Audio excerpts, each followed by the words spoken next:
Okay, coming off an extremely tough loss, like we talked about after the game, we had opportunities really in all three phases to close the game out. So obviously that was disappointing. There were some good things to take from the game. JB made his first start. Really, the first week he got first team reps against top 5 defense. I think we rushed for 350 yards, which was a bright spot. He rushed for 150. Had 2 touchdowns. I mean, obviously, we're going to focus on being more balanced. Wish we'd hit some of those throws, but we'll be focused on being more balanced with that. Defense did some good things. The 2 pick sixes. Played one of the best teams in college football, toe to toe. That was a positive. Now, make no mistake, we're not into moral victories and all that, and our fan base are disappointed. They should be disappointed. We're disappointed also. We got to find a way to take that next step. I will say we did improve.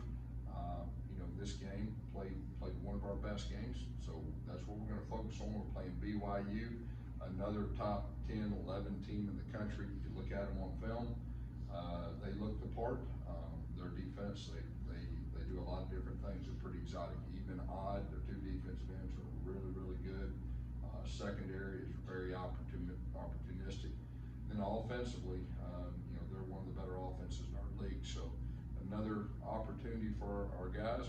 We had practice last night. Guys responded like I thought they would, and we're ready for the next task against BYU. Questions?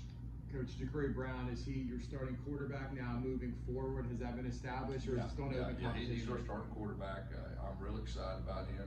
You talk about his potential is really off the charts. He's got as good an arm as probably anybody in college football.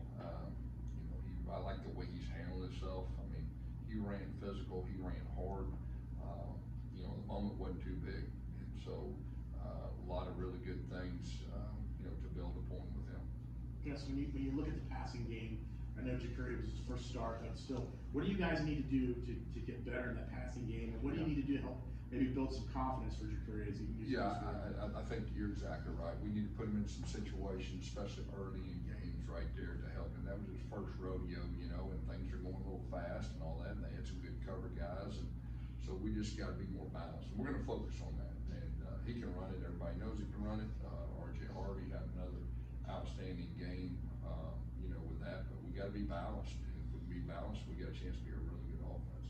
Coach, from your perspective, we talking about the passing game there too. Let's build on that a bit. If it improves, do you feel like that in a complementary sense that would help the defense get off the field a bit more too? 7.5 minutes.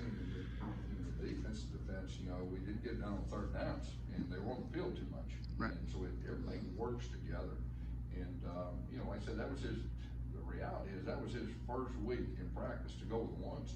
So it takes a little bit of time as far as the timing. We were just a little off. We missed a couple of those that were pretty close, but now that we'll get in a routine, we'll do nothing but improve in that area. What role do you see for E.J. Colson going forward? He's our number 2 guy, and he's one play up right there. And I've told you he's got a chance to be an outstanding quarterback at this level, and he's one play up, and he's ready, and he's practicing well too. Hey Coach, we know the defense had 2 pick sixes, but they played near 40 minutes, and we know that you run a fast-paced tempo offense. Some plays are just set to go fast. Do you think that harms you a little bit, especially like in the late game situation where there could have been more time run off the clock? Well, in that situation, I think there was 7 or 8 minutes left. We were up by 5. As a coach, you do what you think is best to win the game. You keep trying to score too. You don't just ice things. So obviously, it didn't work out in that area. But as far as them being on the field, it was a combination of us not being able to get off the field on stay on the field 3rd down like we talked about, and then them staying on the field. And that's kind of their MO. As far as controlling the clock and all that. Do you plan to make some more adjustments to maybe like slow the game down just a little bit more going into those crunch time situations? Well, obviously it didn't work out. Time it didn't work out, that's what stands out. Each game, outplays different, and so you just got to do the best you can as far as putting your guys in the best situation. Granted, you want to see a little bit more balance with the passing game, but hitting the big home run running plays, did it feel a little bit more like the offense that you expected to see, or that you kind of envisioned? Well, you rush for 350 yards against the number 5 defense in college football. There's some good things you take away. And our offensive line did a good job. RJ Harvey, continues to show he's one of the better backs in college football. And then you add the quarterback run element, he rushed for over 150 yards, so there's a lot of good things that we can take that can use in our favor with that. But like I said, we're going to focus on the pass game, we're going to focus on being more balanced. And so there's great potential with our offense, moving forward. Coach, is there a protocol or procedure that you have as far as clock management when it comes to like timeouts, player personnel, substitutions, late games, tempo, or is that all handled by you? Of course, I'm the head coach, so I make the final decisions on everything, but we do have systems set for different advice and all that. In what ways is it helpful to have another opponent like BYU that's in the same spot after the way you guys played against Iowa State? See another opponent of that caliber and try to carry it over. Well, we're playing one of the better teams in college football again, back-to-back weeks. I think another thing you can take away from, when you get over the disappointment is, we can play with anybody. And we're a team, I think we're getting better now. We kind of starting to get pieces in place, and we got our quarterback situation, figured out. So now we're playing another top 11 team, top 10 team, and so we have another opportunity. But you turn on the film, they look the part. They look like that type of team. They're really good on defense, really good on offense. Coach, you guys have had success both on offense and defense the past couple of games. What would you say needs to change for you guys to get over the hump? Yeah, I think the big thing that stands out is just finding a way to make that play to win the game. That's really what stands out to me. We had opportunity in all three phases to help close the game out, and we didn't get it done. So we need to take that next step to find a way to make the play to win the game. Obviously, Coach, you're focused on this season trying to win as many games as possible, but is it disappointing to see teams like BYU and Cincinnati kind of take that next jump this season where you guys are still trying to figure stuff out? Give them credit, but we're, like I said, we're where we're at, and it's disappointing just for us. Like, we had higher expectations, but we got to figure out a way to finish. I really believe we can finish strong. So yeah, we're disappointed. Like I said, our fan base disappointed. They should be disappointed. But there's a lot of things moving forward. I think that we can finish strong. You were slipping and sliding a lot on that turf the other night. It looked like Nigel Lee Kelly that got the best of him. I know he had to exit the game. Do you have an update on his status moving forward? Yeah, he was out there last night. It looks like he'll have a chance to play this week. You're exactly right. The field was a little different than what we're used to. We made some adjustments with our cleats, as the game went on. But I think we dodged one with that, and I'll update his status as it gets closer. But what about John Walker? I know he hasn't played at all this season. You said there was a chance he could come back. What's his status? We were hopeful. He had surgery, and John won't be back. He's out for the year. Obviously, he's one of our best players overall, if not our best players. That was tough, but he'll be ready to go next year. RJ obviously finishes this season high in rushing yards, while only 18 of them came in the second half. What do you have to do to keep them involved? Yeah, what he carried 20 sometimes. Our goal every week is to get him the ball 20 plus times. So just continue to do that. What do you have? 190 some yards rushing. Just continue to give him the ball and get things happen. But just in the second half, he only had 18.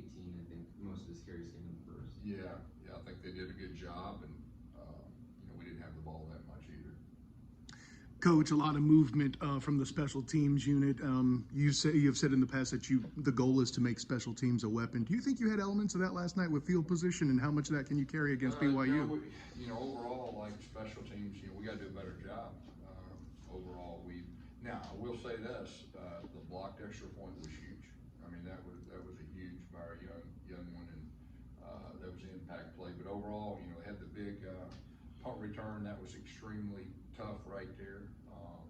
But we got to do better on special teams.